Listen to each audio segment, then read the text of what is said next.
Hey, spooky family, and welcome to a review of Don't Breathe, which on the ratings online it got a really high rating of, I think it was like 7.5 out of 10, if I'm not mistaken, and the description sounded really good, and I also apologize ahead of time. I'm feeling a little sick, so I'm kind of stuffy today, but I have to say I was quite disappointed with this movie.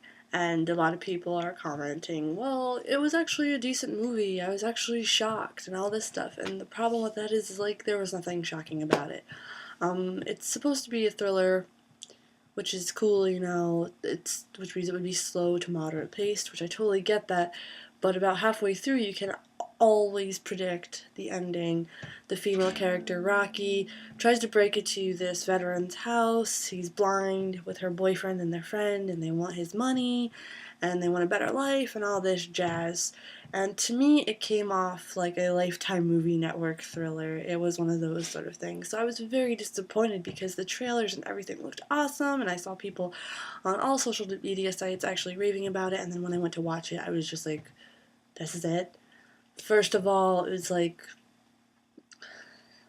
I don't know, maybe I'm being a little bit overcritical here, but to me, it's just like, okay, this dude's a vet and he's blind, and the description's like, oh, that he's a lot tougher than they thought he would be.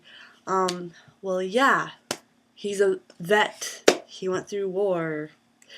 I mean, he may be blind, but when you're blind, you learn how to listen. Your other senses get heightened, and so yeah, he isn't just gonna be like that crazy, regular old blind man that lives next door. He's an old vet. I'm pretty sure he knows that his money's in his house. I'm pretty sure that he's very defensive of his cash. And it was just like, well, okay. That part of the description, I was kind of like, oh, it's going to be a teeny bopper movie. And sure enough, I was right. And right away, of course, you got the cocky boyfriend who's all like, yo, I'm a thug, everything's gonna be great, and he dies off first, naturally. And everyone's like, oh, I was so shocked how the chick lasted as long as she did. I'm not, and I say this because she is the main character, and a lot of movies these days are having these strong survivalist female characters, which there's nothing wrong with that, but you also could tell in the film that she was going to survive, all because of how descriptive they've got about her little ladybug tattoo. I believe it was here on her wrist somewhere, and she was talking about how, everything was affected, and they went more in depth with her than they did any other character. So I knew for a fact that she was either one going to make it to the end, or if she did die, she would end up saving somebody. So it was either going to be the two of those. And yes, she did make it to the end, and the guy got off scot-free without being seen as a killer or a torturer, because it was seen as her and her friends just broke into this blind man's house and assaulted him. So that's what happens at the end, and if you didn't want it to be spoiled, I'm sorry, but I do have a disclaimer at the front of the review that some of these will have spoilers, because there's really no way around it how to discuss a film without spoiling sometimes. And of course, the man's daughter, you find out the man's daughter was killed, and he has this woman who I believe, if I remember correctly from watching it, I watched it a few weeks ago, was the woman that killed his daughter. She, was in a car wreck or something like that. And so she was pregnant, and he wanted the baby.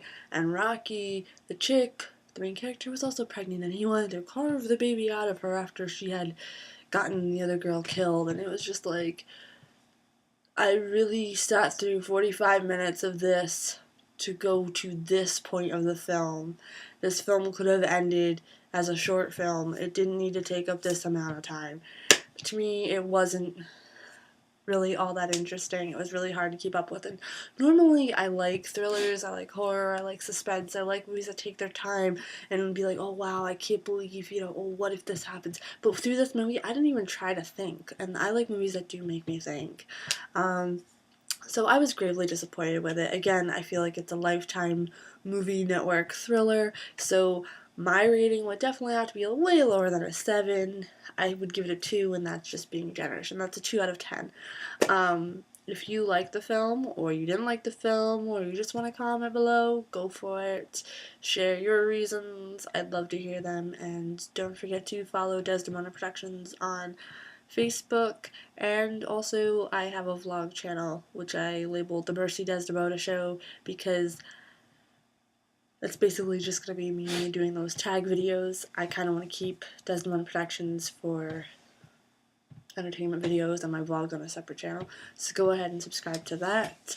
Upcoming next will be a review of As Above, So Below, and original versus remake The Fly versus The Fly. So if you would like to see that, subscribe, keep updated, follow on Facebook, and have a good one. See you guys later. Bye.